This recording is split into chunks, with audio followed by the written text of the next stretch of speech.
Hello, Magandang araw mga save. safe ka na. Anyways, dito na tayo sa ating, panglima, panglima ng episode ng ating mini-series dito Yes, sa yes. ating mini-series sa Vatican II. Yeah, a modern talk for the modern man. So, sa ating episode ngayon, we will be talking about, ano ba 'yan? The final boss Oh, of 'di the ba? council documents. So, well, this is a unique document kasi kung napansin ninyo, we have na-cover na natin yung mga tinatawag na dogmatic constitutions. Pero this time, we will not be having a dogmatic na constitution, but still constitution siya. So, none other than Gaudium et Spes, the joys and the hopes, no? Or joy and hope, or the pastoral constitution on the church in the modern world. Kumbaga sa sports, 'di ba, ito ay parang nasa na tayo, championship game 'no? Kasi ito na yung last actually na document 'no, or at least na grand document na constitution na prinomulgate ng Second Vatican Council. Kumbaga sa telenovela ito na yung finale, although may next episode pa tayo, yung post-conciliar history 'no, abangan ninyo. And dito rin natin makikita 'no, how the church sees herself not just ad intra, meaning inside 'no, but also ad extra 'no, in relation to the world. Kaya 'wag na natin patagalin 'to, dahil mahaba-haba yung usapan ito 'no. Kaya ito po muli si Lennon Ito naman po si Russell. at ito ang Tamang Usapan. Usapang may tama.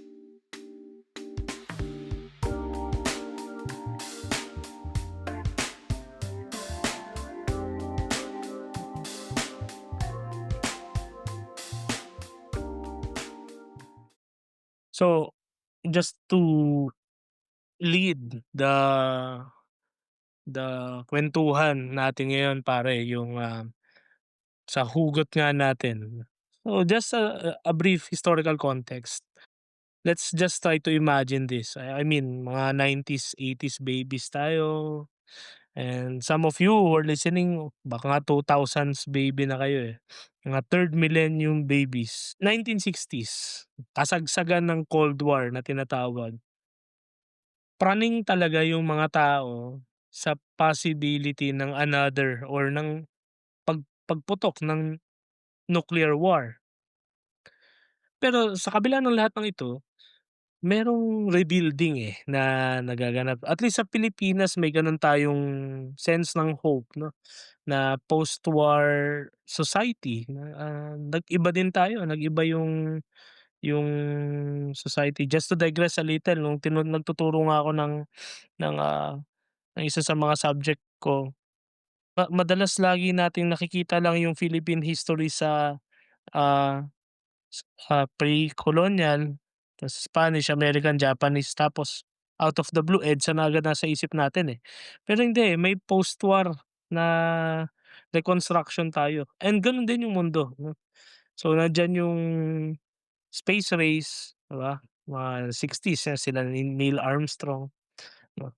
Decolonization, some of you might be familiar with the San Francisco Treaty, yung sinuko na ng mga Hapon yung, ah, colonies nila 'no. Kasi 'di ba dati yung Pilipinas nga Sinan-Gonto Administrative Region tayo, o district.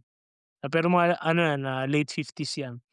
And yung tinatawag na civil rights movement. So ito, try to imagine the world trying to recuperate, societies trying to recover from the scourge of war, yung devastating effects ng war. Ito rin yung mga tinatawag nating baby boomers, 'di ba?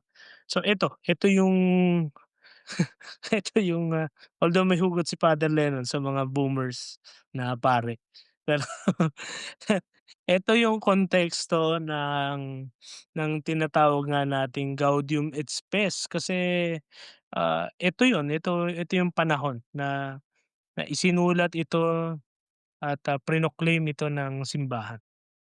Just by the title 'no, Gaudium et Spes. Again, katulad nung paliwanag ni Russell dun sa isa nating episode previously, ang titles ng mga ecclesiastical documents ay madalas yung mga unang phrase or yung unang words ng document 'no, Gaudium et Spes, the joys and the hopes 'no, kasi nga it's a time of reconstruction, of hoping 'no, for a better future. And Gaudium et Spes was promulgated at the very last session na ng Second Vatican Council 'no, nung December 1965 before ng kaniyang conclusion 'no. Oo, may joys and hopes pero nabanggit nga ni Russell yung kaba 'no, ramdam ang kaba. Yung kaba ng ano, ng nuclear war 'no, kung napanood ninyo yung, um ano nga bang ano yun, series yun sa Amazon Prime, nakalimutan ko tuloy yung ano, medyo sumikat yan na ano kasi laro rin yun, eh.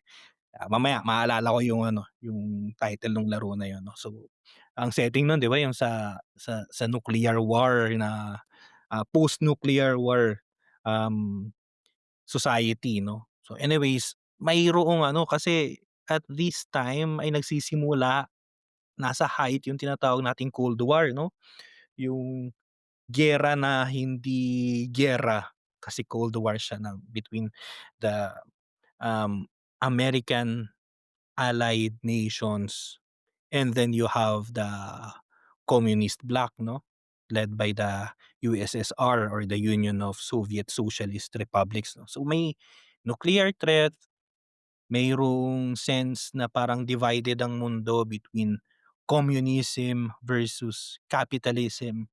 And then because nga nabanggit ni Russell kanina yung, space race for example, dahil nagpapagalingan, nagpapataasan ng ihi itong dalawa, 'tong US at yung USSR, nagkaroon din ng rapid technological change 'no, kasi yung mga dating scientists na nasa Germany, sa no-no Germany, siyempre yung dumating yung mga Russians, dumating yung mga Amerikano, pinagdadala nila sa kanila.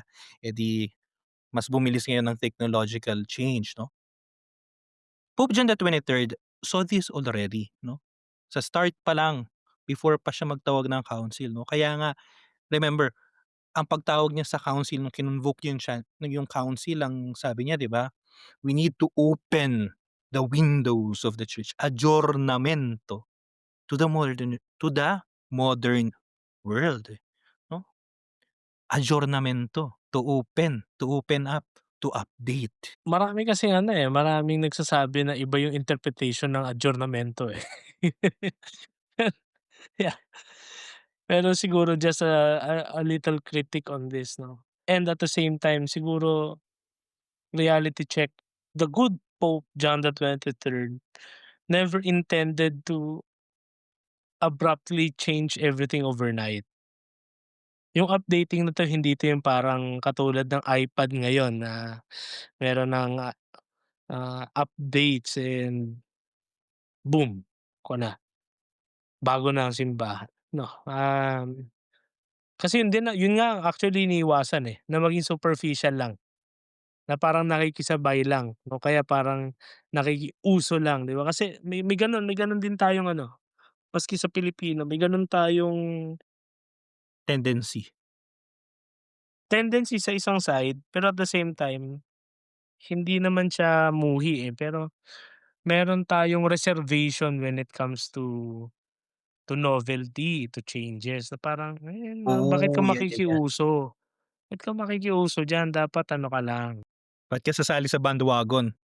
oo, nothing beats the classic.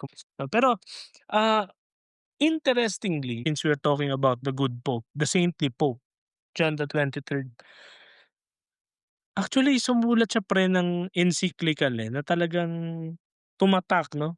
In fact, nung estudyante ako nung first year kami, alam ko may subject kami nito sa second year pala, may subject ito sa second year no 2012 'no, social encyclicals 'no. Ah, Isa ito actually sa four great social encyclicals, Pacem in Terris, peace peace on earth, pero, roughly translated, peace on the land, peace on the lands or peace on land, kapayapaan sa lupa, yon 'no. 1963 and eto isa ito sa mga ano, sa mga unique 'no, back then 'no, kasi siguro ano, I do not claim authority or expertise on some historical knowledge, pero meron kasing unique na language ang simbahan before, hindi yung kung Latin o English, yung writing style before is way, way different na ngayon 'no, na parang, medyo medyo nakasabay na nga tayo, na parang kung ano yung language, we're already speaking the language of the world, at least sa opinion ko na lang 'to. Pero back then kasi tulad niyan, merong merong kakaibang tone and authoritative na dimension yung pagsusulat ng simbahan. Best example niyan para lang ma-visualize niyo, dati puro we ordain that this yung parang, ewan ko kung nagpunta kayo sa mga notaryo o kaya yung nakabasa kayo ng mga ano, yung mga weras-weras ng mga resolusyon. May gano'ng klase ng lumang pananalita, na, ah, "To my venerable brother bishops," parang gano'n.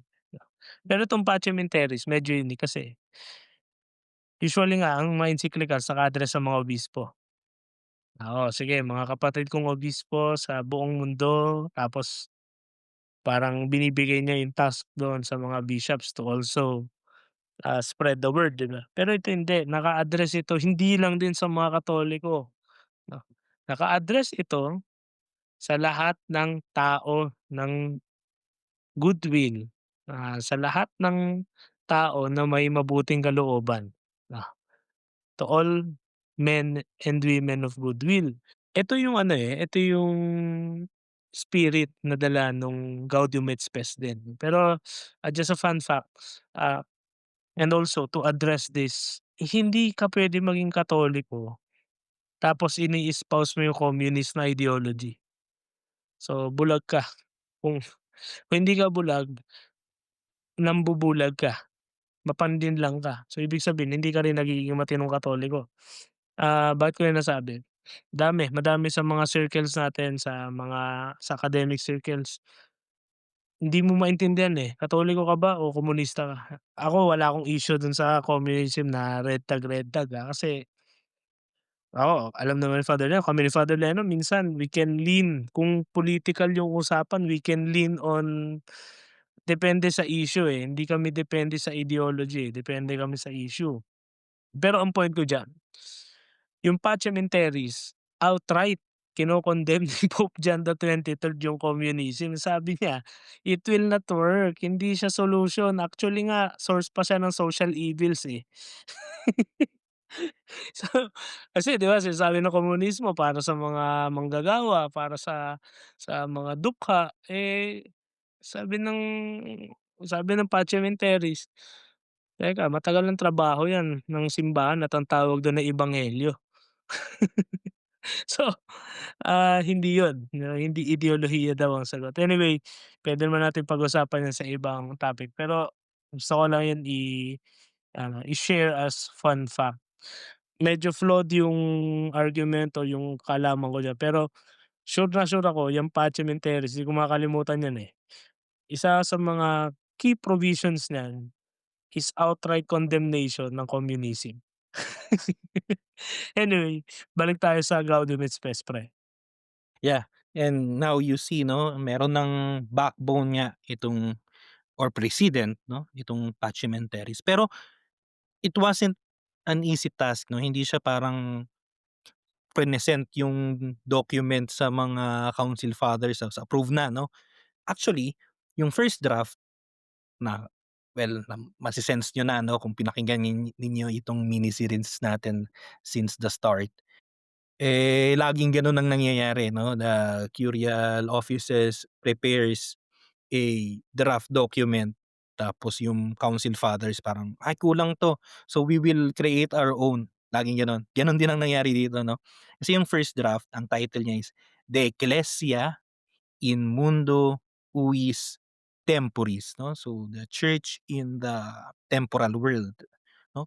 It was rejected kasi para dun sa mga council fathers, yung mga obispo na nasa Vatican II, they thought of it as very abstract 'no, para siyang abstract, very, um, juridical yung language, very legalese 'no. Kaya pinabalik siya sa drawing board 'no, balik natin redraft tayo, this time with the massive input from the periti 'no, yung mga experts, yung mga theologians who are not bishops but theologians in their own right 'no, na ngayon kapag nag-aaral ka ng theology, eh, hindi ka nag-aaral ng maayos kung di mo narinig yung mga pangalan nila 'no, like for example si Yves Congar, si Henri de Lubac, o kaya mga lay experts like si Pierre Hopman, you have, si Karl Rahner na napag-usapan natin last episode sa Lumen Gentium 'no. So you have their inputs now sa pag-create nitong bagong draft which finally became Gaudium et Spes. Yeah, just to add, yung De Ecclesia in Mundo Huius Temporis o Temporis is ano yan, eh, roughly translated, "On the church in this time of the world." Aha. Parang gano'n, o kaya, "On the church in the world of this time." Parang gano'n. Parang, ewan ko kung saan lang ako yung modern, char. Anyway, inside the church, I believe there was also a divide now, 'di ba pre? Some of the council fathers wanted a strongly doctrinal statement. Tayo, ah, doctrine based 'no, while others, hindi pastoral tayo, dialogical. Dialogical, hindi hindi yung ibang ano, katunog nun. And on the council floor, progressives pushed for a document that would engage with the world. Ito na nga yun 'no, kaya, ito yung development, 'di ba? Ako personally, I appreciate this, how the balance 'no of worlds, of beliefs, of value systems 'no. Kasi yung conservatives naman, again, led by our, Of the Cardinal show. Yeah, si La Suprema, Cardinal Ottaviani, he warned them, "Don't be naive about the world because the world is not just progress, it is sin and error too." Ang ganda, maganda 'tong, ah, remarks na 'to kasi yun ang tendency natin, eh, sa novelty 'no o kaya sa modernity, sa pagbabago. Meron siyang tendency na gawin tayong myopic 'no, na, sige pagbabago tayo, bagong Pilipinas halimbawa. Hindi, sige bagong simbahan sa makabagong panahon. Ngayon parang, sige progress progress tayo, progress and progress. Eh, sabi niya, "Teka, hindi lahat ng progreso ay ano, ay nakakatulong o hindi lahat ng progreso ay moral o hindi lahat ng progress ay walang bahid ng kasalanan o error." So, 'di ba yung sige gets namin the world is really changing pero teka, we have to discern. Kaya siyempre the dialogue continues, meron ding mga nagbigay ng kanilang, ideas 'no on this. Yeah, at saka yun nga kailangan natin katulad ng napag-usapan din natin last episode, ang kailangan nating linawin palagi is that hindi tayo puwedeng mag-isip na tulad sa may tendency sa simbahan na mag-isip na parang, ay yung mga conservatives, yung mga nasa Chetus, ay mga villains yan sila. Pinipigilan nila yung progress 'no. No, they are needed. Kailangan mo ng counterbalance, eh. Kasi kung hindi, pagka unimpeded yung progress, baka maging progreso siya sa kasamaan 'no, hindi sa kabutihan. So, kailangan mo ng magba-balance. And aside of course napag-uusapan na rin naman natin itong, conservative, reactions na counterbalance. Of course, papasok din yung medyo progressive voices 'no. You have for example si Cardinal Suenens na napag-usapan na natin way back pa na I think first episode pa lang nitong miniseries. And then another name 'no, si Cardinal Montini, who will later become, or who would later become Paul VI 'no, na nag-bridge between this caution 'no, na pinapanatili o ine-espouse ng mga conservative fathers and yung optimism 'no, nitong well, kasi konteksto nga nung ano, eh, nung panahon na yun, eh. So, brinidge yung gap. Siguro yung coin nung o yung nagsulat nung script natin baka progressive kasi optimist daw yung mga progressives, eh. Hindi sila hindi sila modernists. Anyway, kaya pinagsama 'to 'no, sa tingin ko yun yung hugot kung bakit hindi siya dogmatic constitution. Parang it doesn't feel right to, project hindi project. Yung dogma kasi it is given to believers, eh. But since this is, a treatise or, an essay, basically a constitution nga, eh, na in a way ipa-publish mo siya sa work. So, instead of having a dogmatic tone or approach, pastoral siya kaya siya naging pastoral constitution. Yeah, and it's unique, Remember napag-usapan na natin yung tatlong, other constitutions ng Vatican II, like Lumen Gentium pinag-usapan natin last week 'no. They were addressed mainly sa loob ng simbahan 'no. Sabi nga ni Russell ganyan, sa mga obispo, sa mga pari, sa mga laiko 'no, sa mga binyagang Katoliko. However, Gaudium et Spes is addressed to the whole world 'no, kaya rin siya pastoral. Para siyang para siyang love letter ng simbahang Katolika sa sangkatauhan. Ang ganda 'no, ang ganda. Yun yung historical context 'no, yun yung hugot, yun yung nangyayari sa panahon 'no. Pero this time naman, let's try to move dun sa, ah, mga tao 'no. Mga tao at yung mga well, masasabi natin posibleng controversial na discussion. Ngayon kasi baka hindi na siya controversial, eh. Pero during the time, again, we're talking about the 60s, some subjects are not yet that open for open discussion kumbaga 'no. Pero, una, may bida at kontrabida ba just like before yung kuwentuhan natin na, meron bang warring sides dito sa document? Again, katulad ng binabanggit na natin kanina pa, dito kadalasan tayo nagkakamali at least sa pagbasa natin ng history. Kahit ano, hindi lang sa simbahan.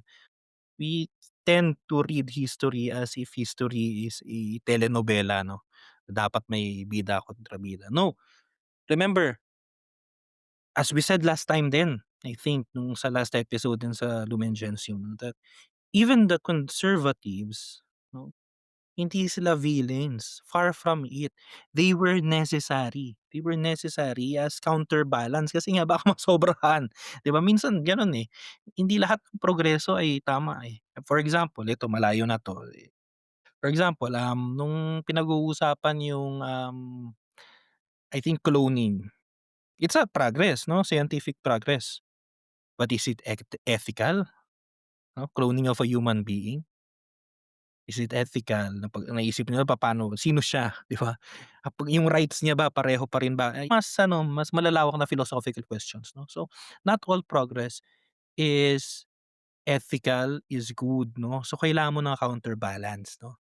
So, here we have the fathers, the members of the Cetus Internationalis as the ones reminding the church not to lose her doctrinal anchor. Yeah. Again, yun yung narinig ko dun sa The Two Popes sa Netflix, eh, 'di ba? Nag-uusap si Anthony Hopkins at tsaka si Jonathan Pryce 'no? Jonathan Pryce, yeah, yeah. Ah, "Those who marry the spirit of this age will become widow in the next." So yun yung parang ano, Dun pala galing yun. oo, dun yun. And then siyempre dahil nga si Pope Francis ay mahal ng Netflix, so meron siyang parang witty na comeback kay Anthony Hopkins. Anyway, well, hindi naman namin tinago 'yan na mahal namin si Pope Benedict XVI to the point na wala kaming paborito 'no, pero ayaw lang namin navi-vilify siya ng gano'n. Lalo dito pag-uusapan natin 'to, the young Joseph Ratzinger was really instrumental 'no, para mas magkaroon ng, ah, enlightenment or light dun sa topics, balance 'no, yun yung sinasabi ni Father Lennon. Pero still, yun nga, yun din ang point 'no, tulad nung sa Netflix, it still got heated, eh, kasi nga these are still human beings with their orientations and, ah, upbringing, the society where these bishops were living, the culture, yung lahat 'to kasi ano 'to, eh, contributory sa kung paano sila nahubog bilang tao, let alone bilang pastor 'no. So, for example, Cardinal Suenens, I don't know if I pronounce it right 'no, si Cardinal Suenens ng Belgium, he would push hard for the church to address issues like marriage kasi uso na yung live-in nito, 'di ba?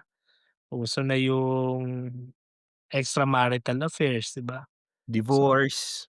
divorce pala, sorry, mga gano'n. Then yung mga bagay na before parang paano ba natin i-aano siya pare, parang i-illustrate, back then kasi 'pag Katoliko kasi yung pagiging Katoliko mo is equal siya sa values mo, eh.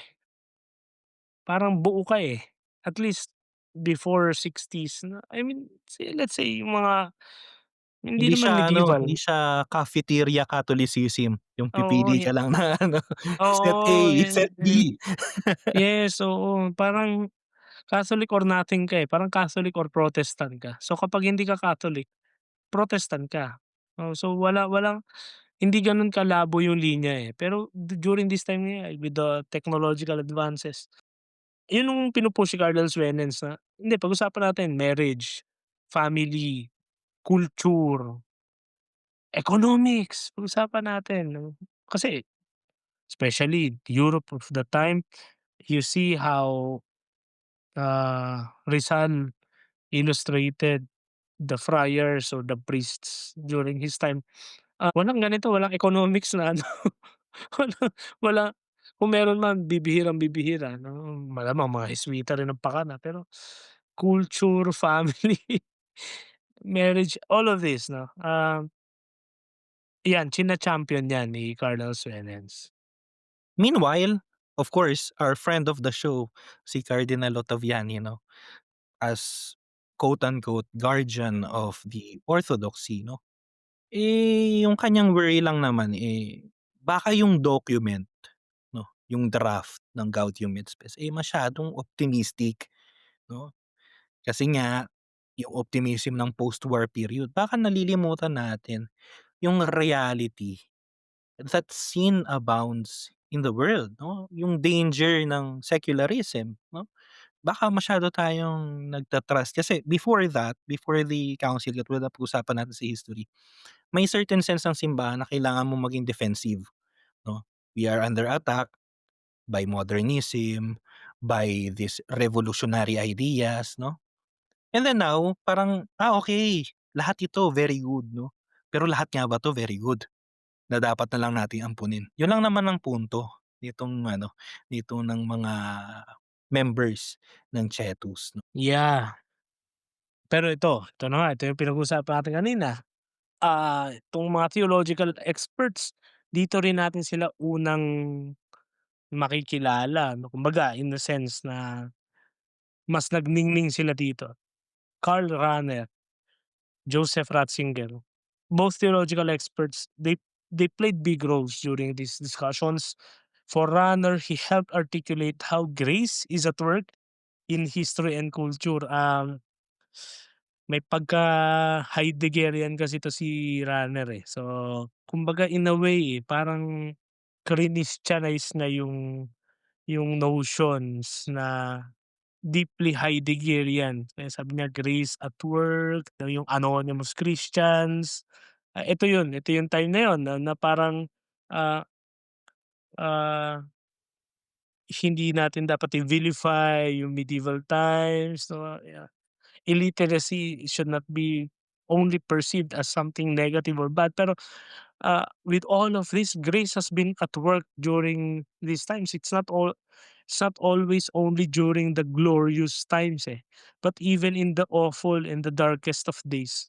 Grace is at work in history, in culture, in the redemption of culture, in the development of culture of society. Pero Ratzinger, even then, was pushing for a Christ-centered realism kasi medyo yun nga, medyo philosophical si Karl Rahner, so ang tendency nga is parang, um, Humanist.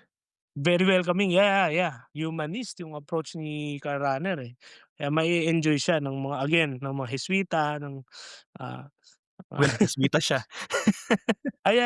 tama, tama, Jesuit kasi siya 'no. Pero si ano, si Ratzinger naman, in a way, he understands what Rahner was trying to say, but teka, let's put Christ again in the equation. Baka kasi sobra tayo sa grace, grace na to the point na, ah, baka wala na si Christ 'no, and we cannot spell Christians without Christ. Cannot we cannot spell Christianity without Christ 'no. So, we engage with the world, yes, sure, no problem. Pero we don't lose sight of Christ. We don't abandon the cross 'no, kasi it's very easy. It's very easy, especially to fall into errors, especially during this time na hindi na inquisitor, eh, wala ng inquisition 'no. Eh, dun nga yung total kabaliktaran nung inquisition period kasi even the slightest error will lead you to the stake 'no. Pero dito ngayon and even until now, yun nga ang problema rin actually isa sa mga kritik nito ng Vatican II, hindi lang slightest error. Minsan even the gravest of errors hindi ka na mapupunta, wala ka na accountability. Anyway, but it's for a different ano, segment. Pero that's a point 'no, mga hindi nag-ascend, inascend siya, oo.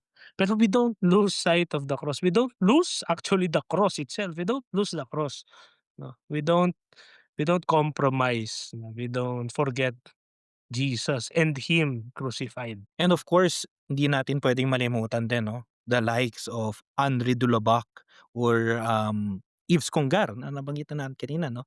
Si Dulabac ang kanyang insistence talaga is that walang ano, walang tunay na humanism, yung ito kasi makikita ninyo talaga ang Gaudium et Spes ay very hopeful sa humanity 'no.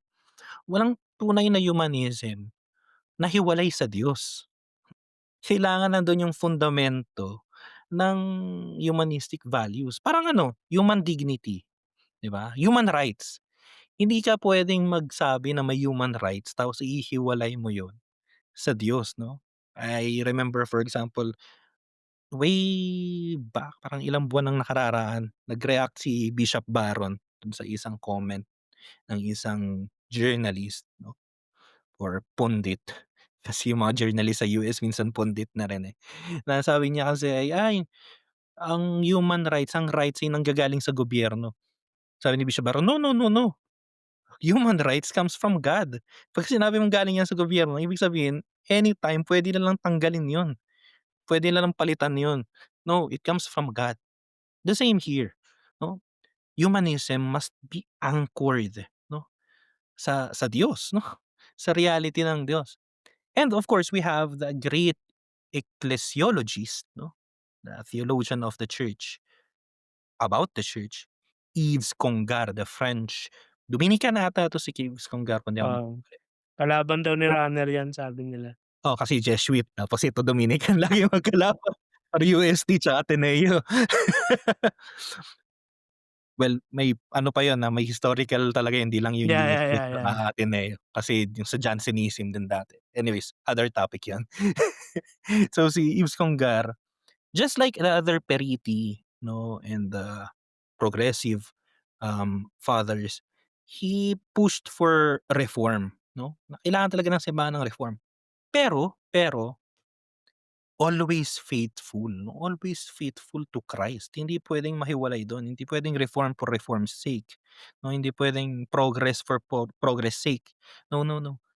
It must be a reform faithful to Christ, never just copying what is happening in the world. Yes. Well, papunta naman na tayo dun. So, instead na pahabain pa natin 'yan, let's go to the key themes of Gaudium et Spes 'no. Yeah, Let's ano pala, try. note, Yeah, as makita ninyo mga nakaraan nating mga ano, puro tayo 'di ba, by chapter. Now which ano, ang gawin natin by theme 'no, kasi medyo malawak at isa sa medyo mahaba-haba itong Gaudium et Spes, eh. Meron siya essentially two parts 'no. The first part is talking about the church and the human vocation. Then the second part is more on some urgent problems like marriage, family, culture, socioeconomic chuchu. So, ito ang discussion natin ngayon thematic 'no. So, sorry naano kita. oh, yeah, yeah, mas maganda nga, maganda thematic yung approach natin para, ah, kung saan ka ngayon, anong sitwasyon mo, kung ano yung pinagdadaanan mo, you can point it out na, "Uy, teka yan, pasok sa'kin yan." Depende lang kung Gaudium mo ba yan o Spes mo yan 'no. Pero yan, let's start with the famous opening 'no, Gaudium et Spes.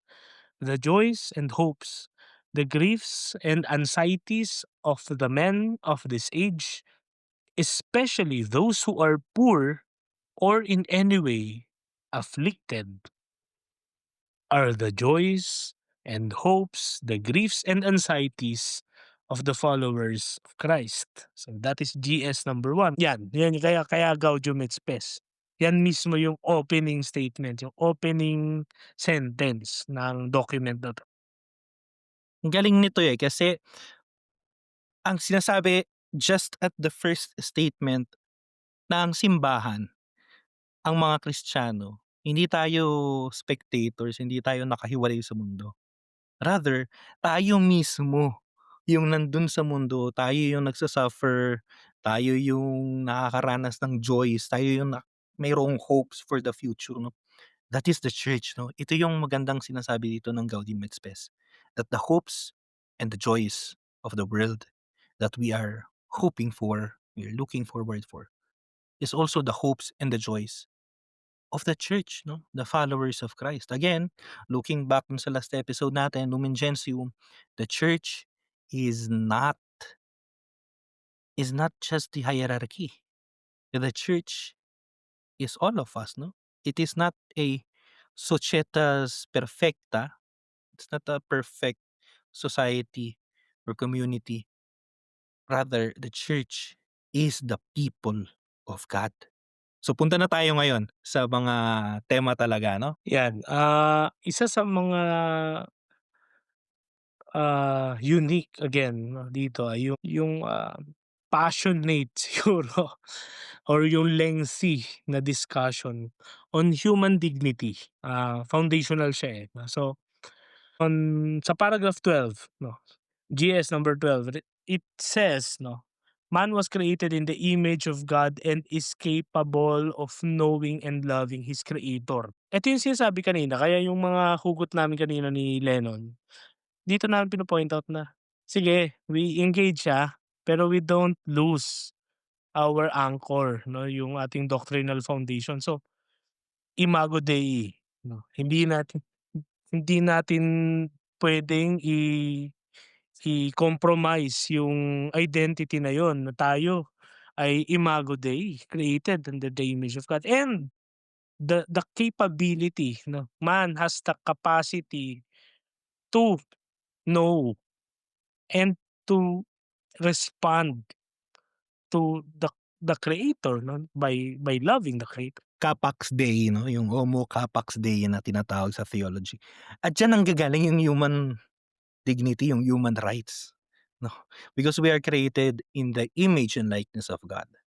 Kaya tayo may human rights 'no, kaya nga again 'pag tinanggal mo sa equation ng Diyos, wala, yung human rights magiging relative 'no.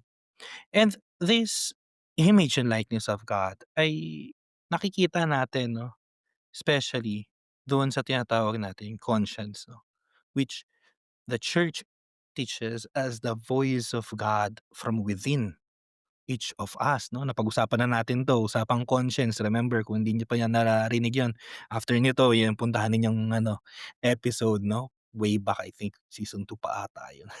So, sabi sa number 16 ng Gaudium et Spes, "Conscience is the most secret core, pinakaloob, and sanctuary of man. There he is alone with God, whose voice echoes in his depths." Ibig sabihin yung konsyensya mo, yun ang pinaka-natural sa'yo, eh, 'no? You know from within you 'no, what is good, what is evil. It tells you 'no, your conscience because it is the voice of God from within. Pero also, Congar wrote in True and False Reform in the Church, oh yes, may gano'n siyang libro. Authentic conscience must be formed in truth 'no. It's not license but a call to fidelity. Dito, we cannot remove yung idea ng ng human dignity 'no. Kasi ang human dignity nga ay nakaugnay siya doon sa very truth na tayo ay nilikha sa wangis ng Diyos, 'di ba? So kaya yun yung foundation ng dignity kasi kanino pa ba manggagaling, sino pa ba ang pinakakagalang-galang sa buong universe but rather yung the very one, the very being that created it 'no. Pero to know that being 'no, that's conscience 'no, kasi it's the voice of God nga inside us, eh. Pero dito mas klinaro pa ni Yves Congar 'no, mas, mas pinoint out niya na, "Teka kwan 'to, hin paano ba mo siya i-explain? Hindi siya lisensya, eh, hindi siya kasi 'pag sinabi mong lisensya puwedeng meron nung iba, puwedeng wala yung iba." Hindi siya parang yung ano, yung maririnig natin minsan ngayon na parang, "Hindi ganito kasi talaga ako, kailangan niyo akong tanggapin na ganito ako." Yeah, hindi siya yung ano, eh, yes, gano'n, gano'n nga. Pero it's a call, eh, it's a process, it's it's growth 'no. So, hindi siya something na hiwalay nga sa'yo sa pagkatao mo kaya magkaugnay lagi yung dignity sa conscience kasi ang pinagkaiba nga tulad niyan lisensya best na imagery nga ni Konggar ay lisensya. Yung iba kasi puwedeng mag-avail nun, puwedeng hindi, 'di ba? Puwede pero ito hindi, it's part of you growing 'no, hindi siya matatanggal sa'yo. So, it must be formed in truth. So, hindi rin siya puwedeng out of deception, hindi siya kaya 'di ba may discussion tayo, may scrupulous, may healthy na conscience. Hindi hindi ka puwedeng umalis sa realidad mo. Kasi kung sino ka, at the base nun, imahe ka ng Diyos. Pero hindi ka puwedeng lumayo dun sa realidad kung saan ka nakatanim, yun ang conscience 'no. So yeah, so it's a call to fidelity kasi every time we will be tested 'no, how faithful we are to our true identity as created in the image and likeness of God. The next great 'no, topic or theme sa Gaudium et Spes ay yung tinatawag na solidarity 'no. Yung idea, again, if dun sa Lumen Gentium ang binigyang diin ay yung idea ng church as the people of God. Ngayon, ang idea na binibigyang diin dito sa Gaudium et Spes is humanity as a family 'no, the human family. Kaya importante yung solidarity. Yeah,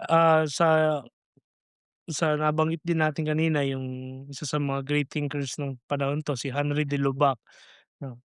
In his classic Catholicism, he wrote, "There is no true you no true there is no true humanism that is not open to the divine.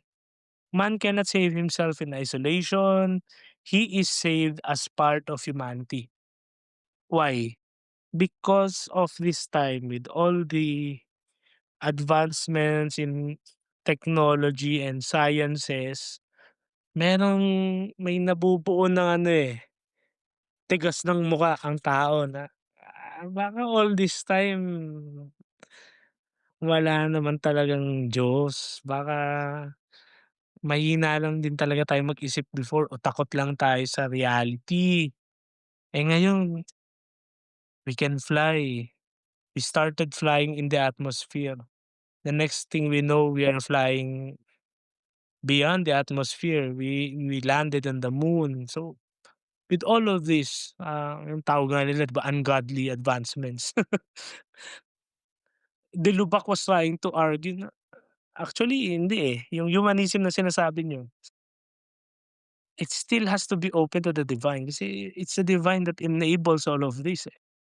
Also as part of that, may tendency kasi na yung tao, to isolate humanity from divine, 'di ba, from divinity. Tapos ang mas evident doon, we are beginning to isolate ourselves from one another. So may segregation, ito yun, civil rights movement, race, 'di ba, yung mga tao, i-isolate because of class, because of creed, because of race, 'no, because of what we believe in, because of the color of the skin. Then the isolation na, kami lang ito or ako lang 'to, eto yun, itong pinagdadaanan na 'to ng tao sa panahong ito, this thought 'no, permeated Gaudium et Spes. Kaya highlight dito na man is saved as part of humanity. Oh, the end of the day, we are still one family. Kaya nga there's no isa at least in in this kind of discussion, there's no other race but human race, eh. Kumbaga walang walang black race, walang Asian race, walang other classes na nag ang tendency ay mag-classify, no.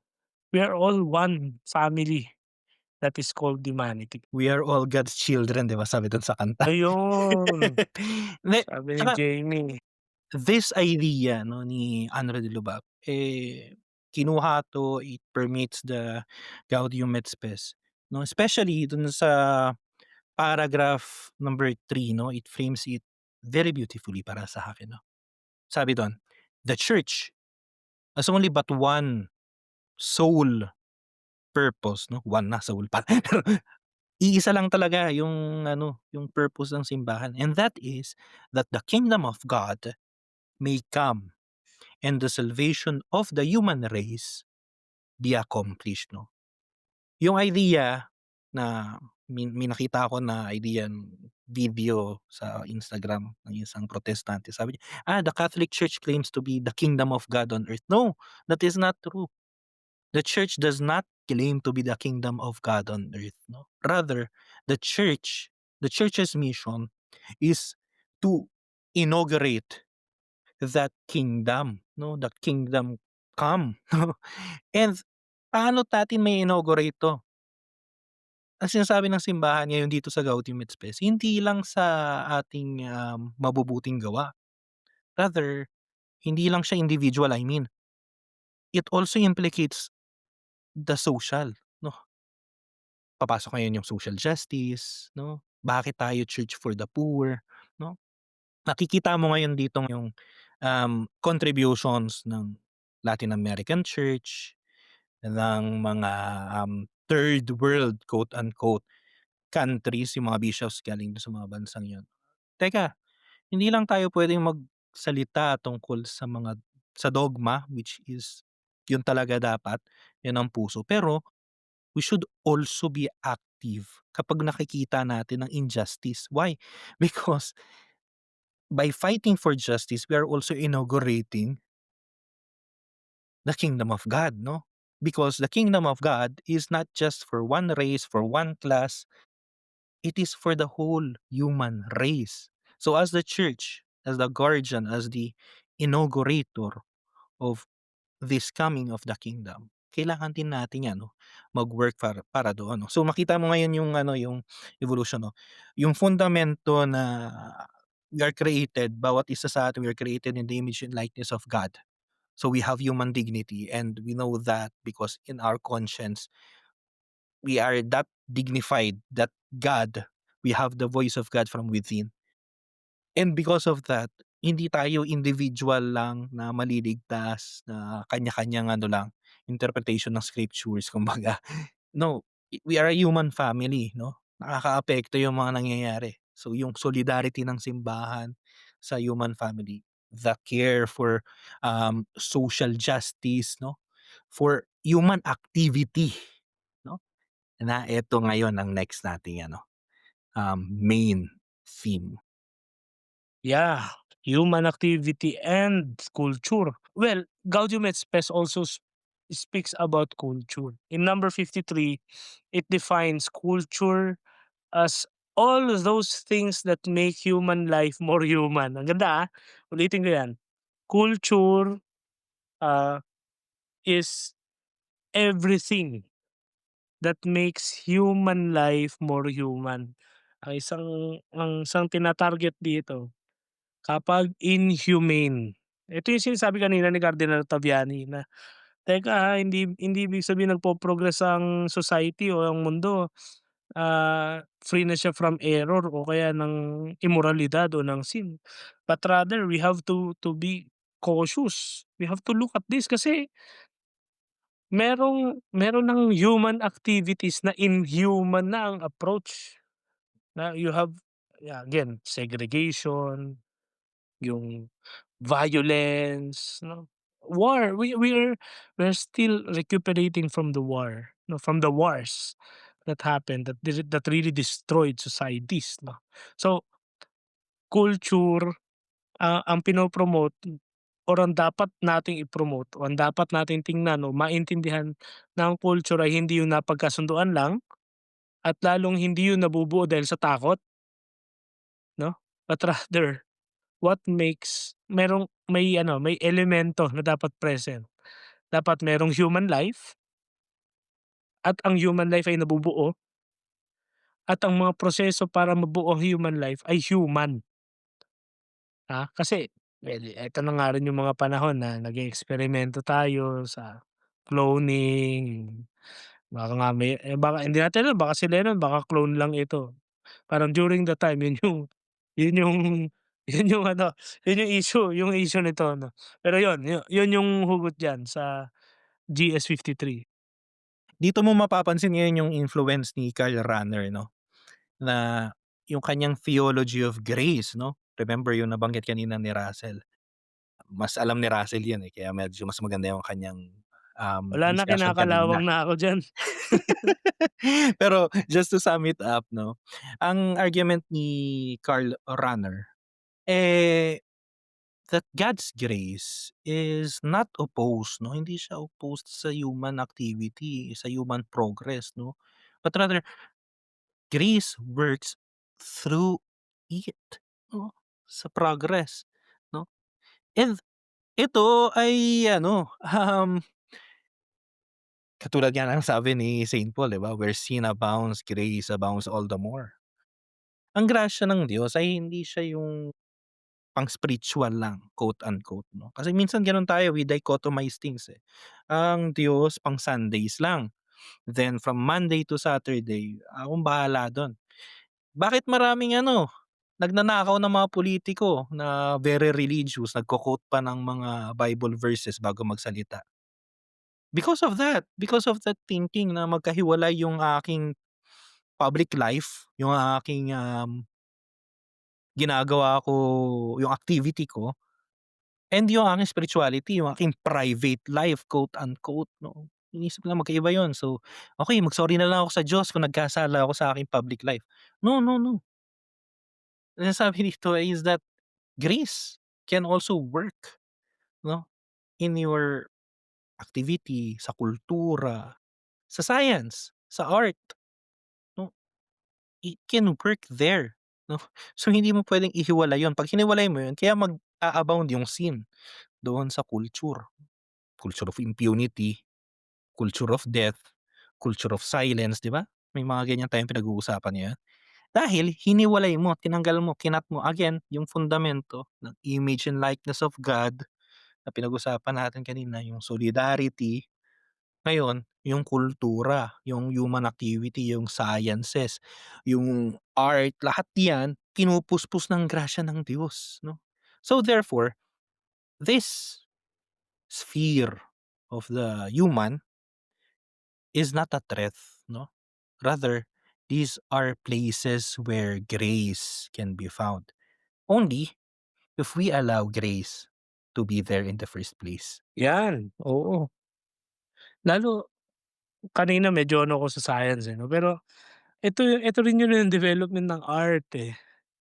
Siyempre may konti ng video, unti-unti na natin nadi-discover yung nangyayari sa iba't ibang panig ng mundo. So, kaya this should be welcome development. Eto naman, well, to be honest nakalimutan ko na yung mga pinagsasabi ni Karl Rahner, pero I can remember the feeling that merong ano, eh, may gano'ng klase ng messaging si Karl Rahner na, "Teka, let's not be too ano, too suspicious of changes.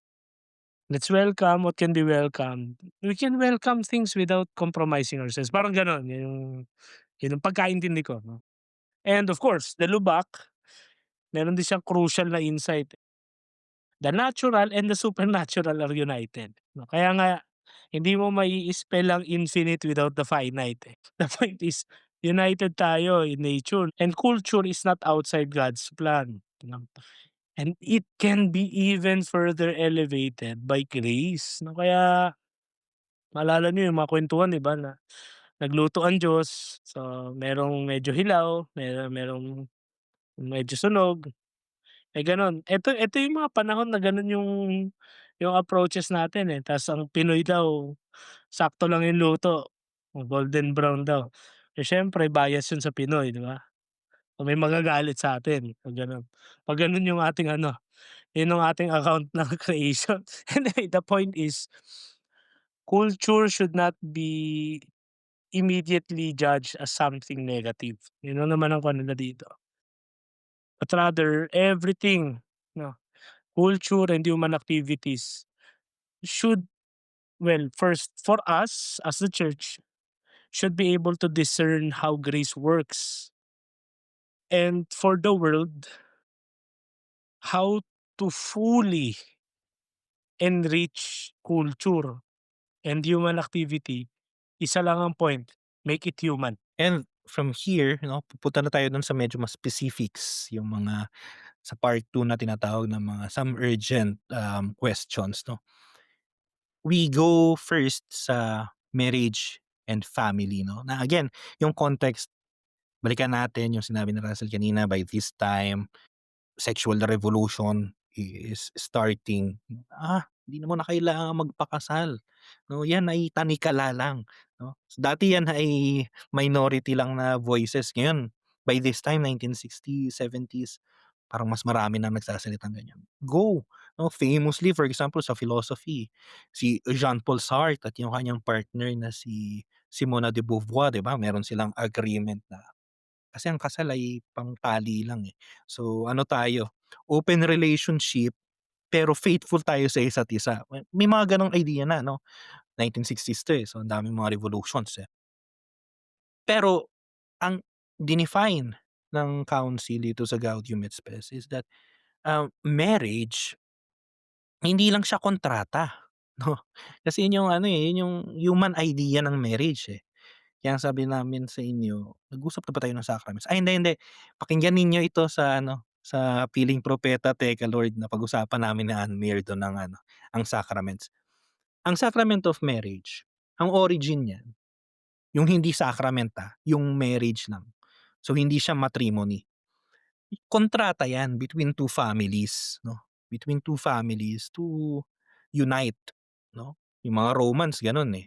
Kaya ang nagkakasundo ng kasal hindi yung ikakasal, yung mga parents 'no, yung especially yung mga tatay ng bawat pamilya kasi it's a unification of two families.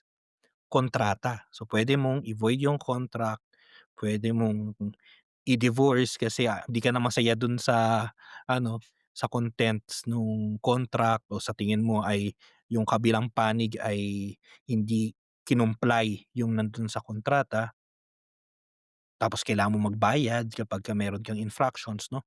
However, in the Christian sense, when Christ came, this very human institution of marriage became, um, became matrimony 'no, became a sacrament.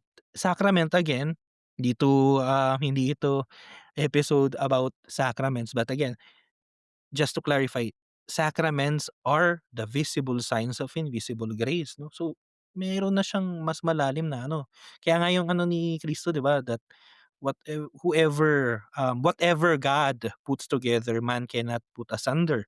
Hindi puwedeng paghiwalayin ng taong pinag-isa ng Diyos 'no. So, itong marriage hindi na lang siya kontrata between two persons 'no or between two families 'no. Hindi rin siya yung kung ano lang trip mo at the moment 'no, masaya ka ngayon, so go. 'Di ka na masaya, so ayaw na.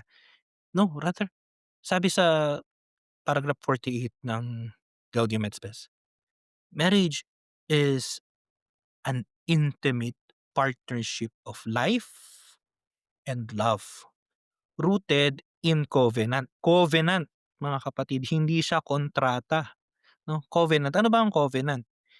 Itong covenant or can also be called alliance or testament, kaya ka may Old Testament, New Testament. Ang covenant ay mas malalim. Ito'y kasunduan na nagbubuklod sa dalawang panig na hindi lang dahil dun sa nakasulat. Hindi yung batas ang nagbubuklod sa kanila, kung hindi yung mas malalim, yung mismong buhay, yung mismong pananampalataya. Kaya remember, ano ang covenant dati, paano sina-sign? By blood, 'no. If you remember for example yung pact of blood between, Humabon ba and, Magellan, 'di ba? It's as it's as if saying na, "Now we are of one blood." 'No, hindi na tayo mapaghihiwalay pa. Yung idea ng marriage as a sacrament, na hindi lang 'to kontrata, ito ay it goes something beyond, 'no? Ito ang problema ngayon, kasi nga dahil ang iniisip natin kontrata lang siya, so puwede kang mag-divorce kasi hindi siya ano, hindi siya something beyond that, eh. And ito yung sinasabi ng council, no, marriage again is an intimate partnership of life and love. 'No, rooted in covenant. At itong covenant na 'to hindi lang ako o rather baka isipin nung iba magkamali ma-misquote ako, isipin nila may asawa ako. Hindi lang kunwari si Russell at si Ate Marie, hindi lang silang dalawa yon. Rather, it's a covenant between the two of them and God. Tatlo kayo, gano'n ang kasal mga kaibigan. Kaya maraming nagbe-break, maraming naghihiwalay kasi ang isip ninyo dalawa lang kayo sa kasal. Tatlo kayo. May ano, love triangle 'yan. Pero 'yan yung love triangle na hindi naghihiwalay. 'Yan yung love triangle na strongest shape nga kasi ang triangle, eh. Kaya nga ang pyramids gano'n, eh. Kaya tinibag ni Karl Marx. Anyway, um, also yung ano, yung important ito 'no, kasi especially during this time na talagang ang unang inatake talaga is yung institution ng marriage and family. Dito na marami ng definition sa well, ngayon lalo. Pero during this time may mga nagsusulputan na new definitions of marriage, of love, of union, of families. At baka may pilosopo sa inyo na nakikinig sabihin, "Eh, si God nga may New Testament, eh, so dapat dapat gumawa din ako ng New Testament." Mga siraulo kayo, huwag na kayong makinig sa podcast na 'to." Hindi, joke lang. Ah, so that's ano, that's marriage 'no, the institution of marriage. Now we try to enter economics naman pare. Um, Nabanggit mo na kanina, battle ito ng capitalism versus communism. Ito na yung ano, the church begins to acknowledge na, teka, after centuries na there is only Christianism, now there are so many isms bukod sa realism at Christianism. So, pag-usapan natin 'yan. Ah, ano ba sinasabi ng Gaudium et Spes diyan? Sa economics ito, kakaiba 'to 'no, first time na parang, uy, marami hanggang ngayon nagsasabi 'no, "Bakit nagko-comment ka, pari ka, magko-comment ka sa pulitika, sa ekonomiya?"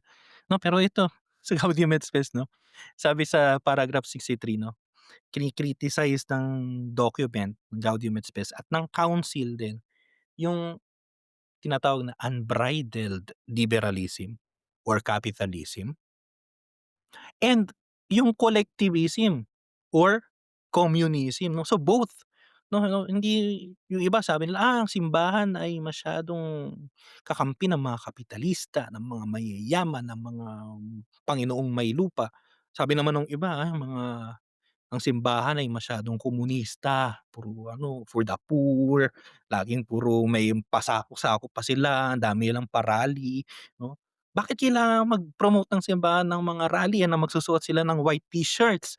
Eh, simbahan yun, eh, ano yun, eh, pangsamba yun, hindi naman sila dapat ano, political party. Now enters now here, kasi ang simbahan, nakikita niya na ang social justice ay importanteng component para sa pag-welcome ng Kingdom of God. Anong pinagkaiba? Bakit ngayon lang nagsalita ang simbahan just in this time period lang? Or rather, nagsimula yan sa Rerum Novarum nga ni Leo XIII 'no, way back 1890s. Pero bakit? Kasi before, if we go back a little bit tayo ng church history, yung idea nung medieval times na dinala ng simbahan hanggang sa before ng council, yung idea ng Christendom 'no. Yung Kristyanismo as the backbone, as the ideology, quote unquote, of society 'no, na mayroon kang secular, kaya nga ito isang argumento ng isang historian na si Tom Holland, hindi siya yung Spider-Man. Kung gusto ninyong mabasa yung review ko sa libro niya, meron kaming article sa TUUMT website 'no. Si Tom Holland ay host din ng isang podcast 'no, yung The Rest is History. So ang kanyang argument dun sa libro niyang Dominion is that sa Christianity lang puwedeng magkaroon ng liberal ideas kasi ang Christianity lang ang nagbigay nung idea na mayroong secular at mayroong, supernatural kumbaga. Now, dun sa idea balik tayo dun, that's just excursus. Balik tayo dun sa idea ng feudalism, ng medieval ano, ng Christendom 'no. So although meron kang secular 'no, meron kang secular governments, meron kang king, meron kang mga vassals niya, may mga ano sila, peasants. Pero lahat yang mga 'yan ay under nung spiritual. Pati yung ano, yung economic system. Yung economic system ng feudalism ay hindi 'yan yung katulad ng caricature ngayon ng mga pelikula na parang, the lords are the owners of the land. No, it's a contract of loyalty na, okey, ikaw yung Panginoong may lupa, ibibigay ko yung parte ng aking mga, um, inaani sa aking farm or rather sa iyong farm kasi marami ka masyadong farm, marami kang lupa, pero walang mag-aani. So ako, magtatrabaho ako dun, ang usapan natin ibibigay mo sa akin yung bibigay ko pala sa'yo yung sabihin natin yung 60% o yung kahit 90% pero akin yung 10%. Tapos patitirahin mo ako sa lupa mo. Tapos poprotektahan mo ko. And then yun yung sa maliit, sa peasant tapos yung lord niya. Tapos yung lord niya, ang usapan naman dun sa kanyang mas mataas, sabihin natin sa duke, eh, ganun din, okey poprotektahan mo ko, bibigyan kita ng parte ng aking mga ano, kinikita. And then yung duke sa king, yung king sa pope, and then pope to God. 'no. Gano'n yung structure, pati yung economic system. Ano nangyari after ng medieval age 'no, na late na rin na-realize ng simbahan nung nawala na yung Christendom. Nung nag-fall yung Holy Roman Empire na sabi ni Voltaire ay neither holy nor Roman nor an empire. Nung nag-fall yun, pumasok ngayon yung bourgeoisie na tinatawag, yung mga burges 'no, bagong ano yun, bagong estado ng ano, ng klase ng mga tao. And then naging importante, dati ang trabaho ay more on for subsistence, pagkain mo or kung um, ikaw ay artisan na tinatawag, yun ay ano, eh, yun ang trabaho mo ay expression yun ng ano, ng craft mo, 'di ba? Pagdating mo ng bourgeoisie sa mga burges, ang importante na yung production. Then dumating tayo sa Industrial Revolution, mass production, mass production, mass production. Kaya pumasok ka ngayon sa dalawang opposing ideologies. Either capitalism unbridled, yung tinatawag ni sino yung ano, yung philosopher ng laissez-faire, yung hayaan mo sila. John Locke. John Locke ba? Basta yeah, John may Locke ba isa, si Rousseau? Jean-Jacques nalimutan Rousseau. ko na, eh. Tapos yung isa, si Marx 'no, yung communism, we must seize the means of production. Yun ang problema mo. Ang sabi ng simbahan, both yan mali. Kailangan mo mahanap yung balance, yung equilibrium 'no. Hindi tayo puwedeng maging captives ng isang ideology na, let's be honest 'no, even within the church, we tend to be either too capitalistic, yung iba, eh, hindi lang sinasabi pero too communistic naman. Vincent de Cornay pala, yan, laissez-faire. Well, kaya nga, eh, the church must not tie herself to one ideology, yung sinasabi ni Kong Gar. She is free because she belongs only to Christ. Again, baka makalimutan niyo, yung Gaudium et Spes is on the church. And even, well, even even the brightest of Filipino theologians forget that. Well, kahit kami, hindi kami brightest din at hindi kami theologian. Parang Holy Roman Empire, neither holy, neither Roman, neither empire. Um, ah, Sinabi ito, ang nagsabi nito ay si Punggar, kasi sinasabi niya dito, balanced pa rin dapat ang perspective 'no, hindi porke may changes, all in tayo dun sa changes na, sige, banat, hindi. We promote justice, yes, because we are aware of the injustices, but without crushing freedom kasi ang isang danger dun, you go into the extreme, you go all in, ngayon may iba ka namang matatapakang value, worse may iba kang matatapakang buhay, 'no, yun yung balancing dito. And yes, dahil diyan, very passionately na-discuss ni Father Lennon yan, so hindi na ako sasali diyan. Dito naman na tayo papasok sa isa controversial at the same time very important notion o konsepto na dinideklara ng GS o ng Gaudium et Spes. How does the church really stand on politics and peace, 'no? Kasi ito, pagka-ano ko lang 'to, personal ko 'to, opinyon ko 'to, I might be wrong. Pero the church understands politics in the light of peace. Obviously, right off the bat, wala na talagang notion dito na ano, instrumentation ng war. So, wala na sa table agad 'yan. So, sa mga magtatanong, Kuya Ras or Kuya Non, ano ba yung stance ng simbahan 'pag sinabi mong pulitika? Hindi siya ideology, hindi siya partisanship, lalong hindi siya na magpo-promote ng another ism, kung ano mang ism 'yan, but rather talks about peace. And this is grounded deeply theologically kasi peace is Christ, 'no? The person, the mission, the life, death, passion, resurrection of Jesus Christ. He is the Prince of Peace. That's why Gaudium et Spes condemns indiscriminate war and nuclear weapons. Kasi again, balik tayo dun sa human activity. kapag hindi human, 'pag hindi nagge-generate ng human life o hindi nagbibigay buhay, wala na sa usapan, hindi yan ano, hindi na yan linya ng so, sabi nga dito, specifically, number 80, any act of war aimed indiscriminately at the destruction of entire cities or extensive areas along with their population is a crime against God and man himself. So, wala pa yatang ICC nito pero may crime against humanity na, 'no. So, ah, of course, somebody will ask, eh, paano yung tinatawag na theory of a just war? Yes, yes.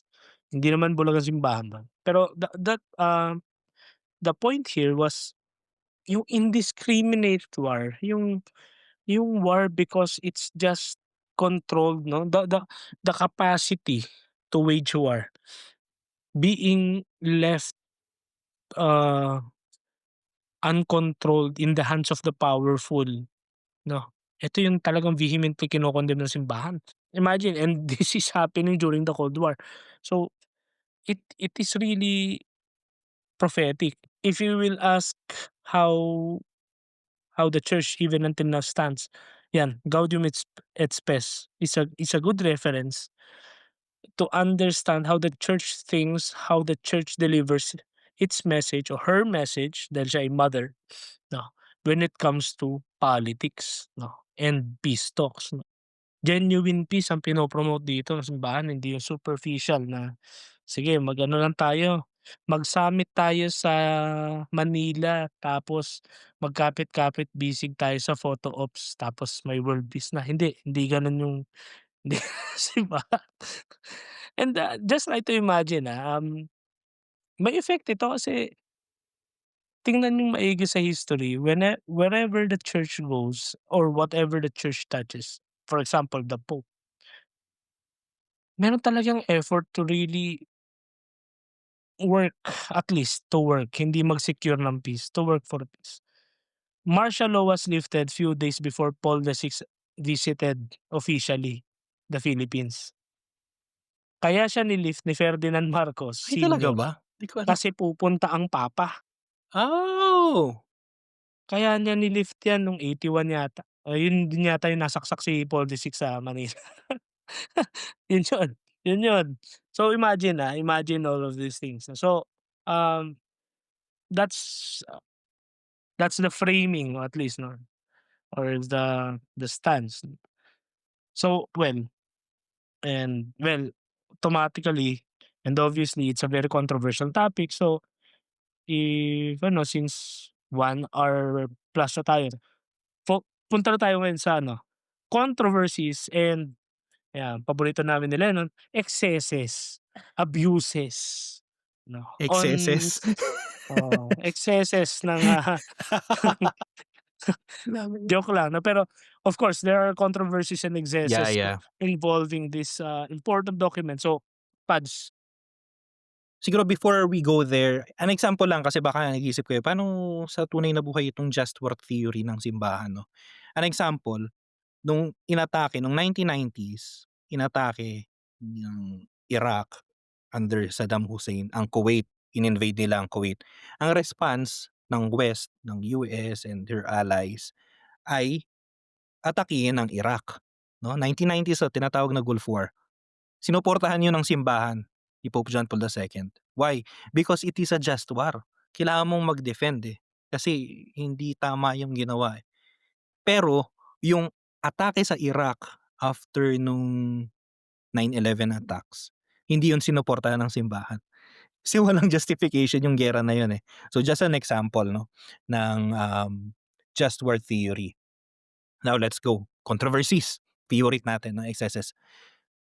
Of course, hindi siya ano, after ng publication, promulgation, hindi siya beds of roses 'no. It's also a bed of thorn 'no. Some post-Vatican II movements 'no, as usual, katulad ng mga nakita natin sa mga nakaraang mga episodes, eh, they took Gaudium et Spes too far 'no, to the extreme 'no. Parang they forget Christ, yung inaano kanina ni Yves Congar nga na nire-remind natin 'no, dapat naka-root yung anchor mo na kay Kristo. pero naka-focus na lang sila sa pulitika. Isa dito na best and then best best example o worst example, I don't know, liberation theology. Sige, sa seryosong ano, yung liberation theology, I first encountered this with high hopes. Napansin niyo napag-usapan na natin 'to dun sa Lumen Gentium episode natin. Pero i-shoot natin sa Gaudium et Spes. Yes, 'no, it rightly fought or intended siya to fight for justice. Some versions, especially yun nga lang 'no, yung Marxist na influence, na-reduce yung ano, eh, yung mga fundamental principles natin tulad ng kaharian ng Diyos from a spiritual indestructible one. Meron na tayo nagkaroon na ang ilan 'no, nagkaroon na ng notion ng ilan na hindi, ito ay literal na kaharian na kailangan natin buuin dito. O hindi siya gano'n kakaiba doon sa mga nag-isip na ang kaharian ng Diyos nung Middle Ages ay yung Christendom 'no. Pero dito, hindi, eh. Kung hindi kayang ibigay sa atin ng Estado, tayo ang gagawa ng kaharian ng Diyos. Ito yun, kaya iba, medyo iba 'to. Ang pinagkaiba nito sa Christendom kasi, yung notion galing mismo sa mga hari, galing sa mga ruling, sa papa, sa mga kasi nga feudal times, so feudalism, so may mga lords, may mga overlords. Pero dito hindi, dito grabe ang kaapihan natin, 'di naman mahirap. So, dahil api, hindi buuin natin dito mismo kaharian. So, iyon, yung isa. Ano pa yung mga na-reduce? Yung gospel mismo, yung mensahe. So, yung mga may tema doon na about the poor, automatically amplified yon. Pero the gospel itself, apparently 'no, or in a way, na-reduce siya into an ideology. And yung salvation na ino-offer ni Kristo, yung salvation na ipinanalo ni Kristo from a very deep 'no, from a very, ah, severely divine origin. Na-reduce na siya into political liberation, kaya liberation theology 'to. Kung hindi mo kayang lumaya sa sarili mo, palayain mo sarili, parang gano'n, eh, na kung hindi kayang ibigay sa'yo ng estado o ng mga estado sa mundo ang kalayaan, kailangan mo siyang ipaglaban at kung kailangan mong maging bayolente, go. 'Yan yung liberation theology, and maraming yumakap nito. Sadly, sa Pinas ganito, even until now may mga taong ganito.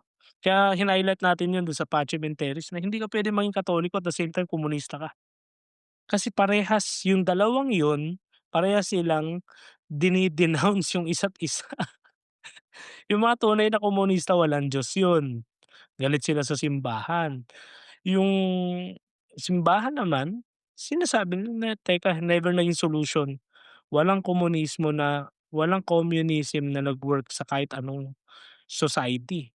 Ang mga mahirap mas lalong naghirap, ang mga nasa laylayan lalong nalugmok sa laylayan kasi nagpalit lang ng rulers, pero hindi nagpalit talaga ng sistema." Well, some other time, another episode. Pero eto nga yun, yung reductionism na nangyari.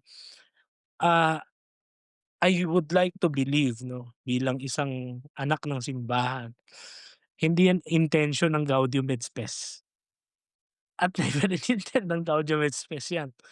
Napakaganda nga nung ano, 'di ba? It's the joys and the hopes of the people.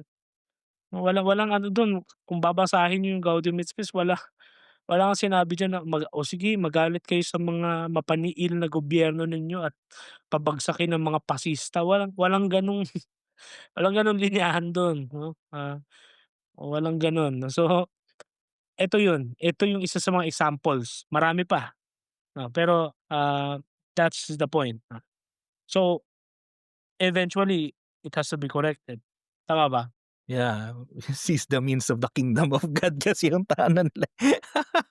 Kung gusto ninyong ma-realize yung sinasabi kanina ni Russell na mas naghihirap lang at nababaliktad lang yung nagkakaroon lang ng mga bagong oppressors, yung dating oppressed nagiging bagong oppressors. Basahin ninyo yung Animal Farm ni George Orwell, 'no. Nabalita ko ngayon may mga liberal social government sa West na inano nila, tinag nila as ano, dangerous books daw. Animal Farm ni George Orwell, Lord of the Rings ni J.R.R. Tolkien. So basahin niyo yan, Animal Farm, magge-gets niyo yung sinasabi ni Russell 'no. So, as we have seen 'no, nung ating lumensyon yung mga episode, kaya kailangan mag-correct ano, nanggaling ng simbahan.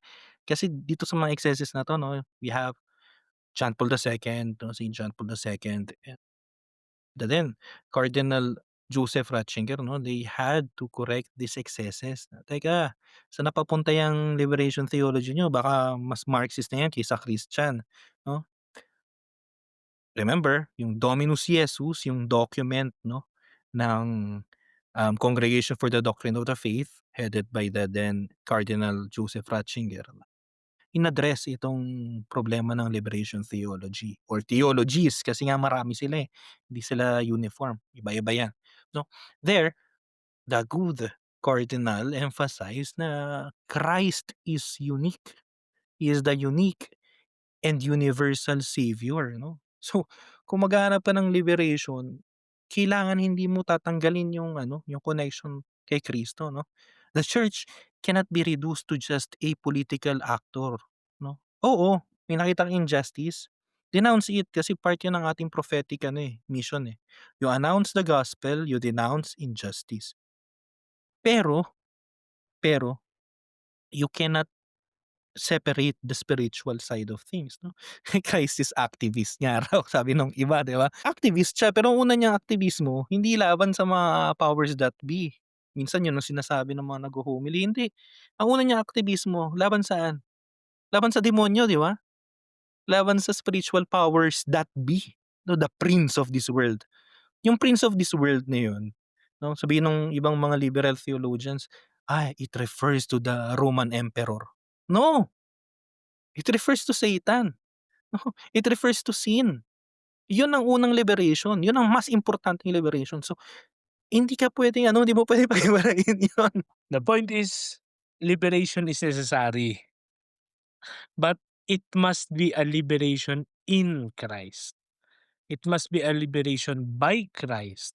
It is Christ who saves. Hindi yung we assume, because Christ was an activist, so I'm too an activist then, okay, I will.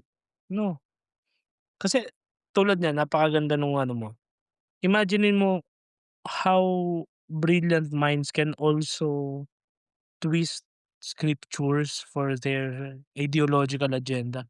Kesyo, the earliest song daw na revolutionary was the Magnificat, mga gano'n. Magda-digress kami ng konti, pero in a way medyo nagsu-subscribe ako dito dati 'no, pero napakinggan ko kasi yung homily nito and very itong kagandahan sa liberation theology, at the same time pangit appealing siya, makamasa kasi siya, eh. Ang sentro kasi dito ay masa. Sabi dun nung nag-homily, "Did you know that the earliest revolutionary song was the Magnificat because Mary traveled to Judea and Judea was ang capital ng Judea ay Jerusalem, so nandun siya sa teritoryo ni Herodes when she sang daw na ibinulid sa mga upuan ng mga nasa trono." 'Di ba? 'Di ba, he has, ano 'yan, he has cast down the mighty from their thrones and has lifted up the lowly. So, at iniangat niya ang mga dukha. So, imagine these people. Very appealing.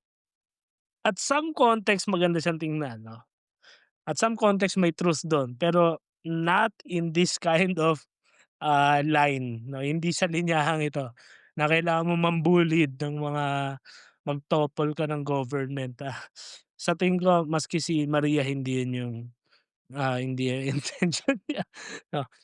So, much has been said about excesses and controversies surrounding this document, pero tulad ng ating mga episodes, paano naman ang naging reception nito? And why is it still relevant kahit sa panahong ito? Ngayon mismo, itong sinasabing the church in the modern world ngayon na mas modern world na.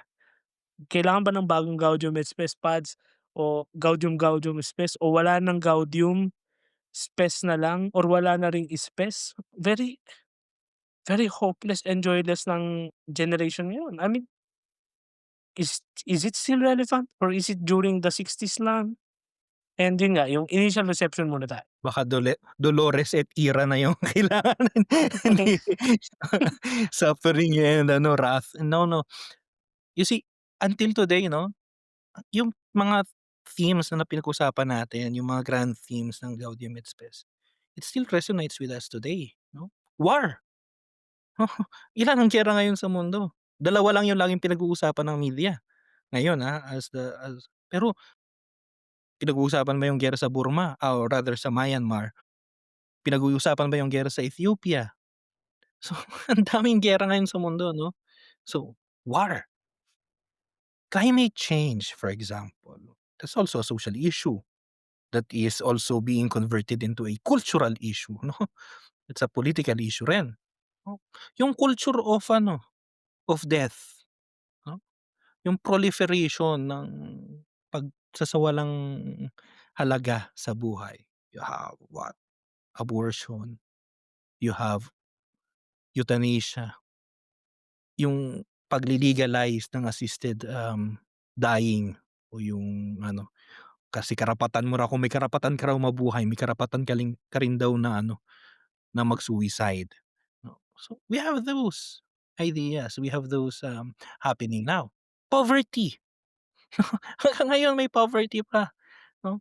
Although sinabi ng Diyos, sinabi ni Kristo na, "Blessed are the poor," pero hindi ibig sabihin nun na blessed is poverty. Iba yung Yeah, yeah, yeah, poverty ang yakap, ganda, yes, yes. religious. Yeah, Iba yeah, yung ang ganda. poverty na sina-suffer ng sangkatauhan ng isang bayan dahil sa kasakiman ng iilan, 'no? Paano mag-a-address ang simbahan doon, 'no? Paano niya yun, haharapin, 'no? What other things 'no na nasa Gaudium et Spes or at least na pinupunto ng Gaudium et Spes? Science 'no, the advancement of technology. We have now, for example, artificial intelligence, which may be very good, a good progress, pero is it always an ethical progress? Just an example, hindi 'to tungkol sa artificial intelligence na episode, pero just imagine, 'pag dumating na yung artificial intelligence na, let's say sa medical field 'no, nakita na natin 'no, yung merong isa na na predict ng AI na magkakaroon siya ng breast cancer, which is good kasi ibig sabihin may gano'ng ano, gamit 'no. Paano kapag dumating na yung panahon na lahat ng nasa medical field 'no, 'di ka na kailangang magpakonsulta sa isang doktor, sa isang human doctor, puwede ka na lang sa AI tapos siya na ang mag-aano sa'yo, susuri. O kaya sa operation table hindi na human doctors and nurses yung nandun, ano na lang, robotics na lang na control ng AI kasi mas precise. Mas precise, pero nasaan na yung human touch, 'di ba? Kaya ka pumupunta sa doktor 'di ba kasi iba yung secrecy, iba yung personal contact. Nasaan yun? Is it still ethical? Mga ganyang questions ba 'no? So, Gaudium et Spes, the themes contained there is still relevant today 'no. The church continues to say, "We are with humanity, sharing its joys and struggles," 'no, and struggles 'no. Hopeless na, marami ng ano, joylessness sa mundo, but still the church is also there 'no. We are sharing that. We have to find the joy and the hope of humanity, which is Christ himself 'no, na minsan nawala na kaya wala na rin, joyless na at hopeless na karamihan dito sa ating snowflake society. Ang ganda, yeah. So yun ang Gaudium et Spes. Um, in a time where isolationism is rampant, the church is saying, "No, kahit nga ang simbahan na more than a millennium old na, it still joins you." Kasi 1960, so almost 2,000 years old ang simbahan. uh, it still joins, it's still a part of the family, but with Christ at the center. Without Christ sa center, without Jesus Christ, humanity and humanism collapses into despair. And dun mawawala yung spes, yung joy, yung hope. 'no, sa humanity. Napakaganda, ang ganda ng episode natin ngayon 'no. So, kayo mga katamang usapan, sa tingin niyo ba relevant pa rin ba ang Gaudium et Spes? And ako nung college ako nabasa ko 'to, yun din ang aming ano, munting recommendation at the same time, paanyaya ni Father Len. Read these documents, make it a habit to read. You will find a different worldview, a different perspective. At the same time, it enriches you as a person. It enriches you academically. It enriches you spiritually. As a Filipino, as a Catholic, as a Christian, it will enrich you. Definitely. Walang masamang epekto ang pagbabasa. No? Mas nagbubukas siya ng isip. No? So, yeah, Anyways, kung nandito pa po kayo, maraming maraming salamat sa pagsama sa amin dito sa ating mini-series sa Vatican II 'no. Again, katulad ng sinasabi namin, please follow us sa social media, sa Instagram, sa Facebook 'no. Baka mag-create pa kami ng iba pang mga social media, lagay niyo, sabihan niyo kami sa comments kung nasaan kayo. Hahantingin namin kayo, hindi, joke. Again, we are available Spotify, Apple Podcasts, sa YouTube Music nandun na tayo, ha, mga Amazon Music, sa galing ating ah. website 'no. Send us your stories, your comments kahit sa email 'no, tamangusapanpodcast@gmail.com, and visit us sa website 'no, tamangusapanpod.com.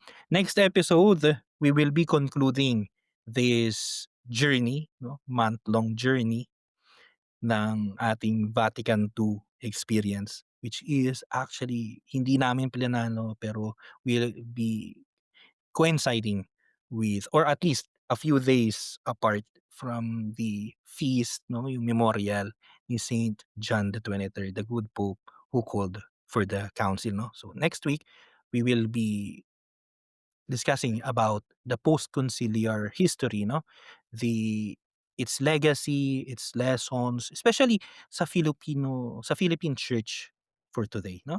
So again, maraming maraming salamat po sa pagsama sa amin at see you next week. Ito po muli si Lennon At ako po si Russell, at ito ang Tamang Usapan. usapang may tama.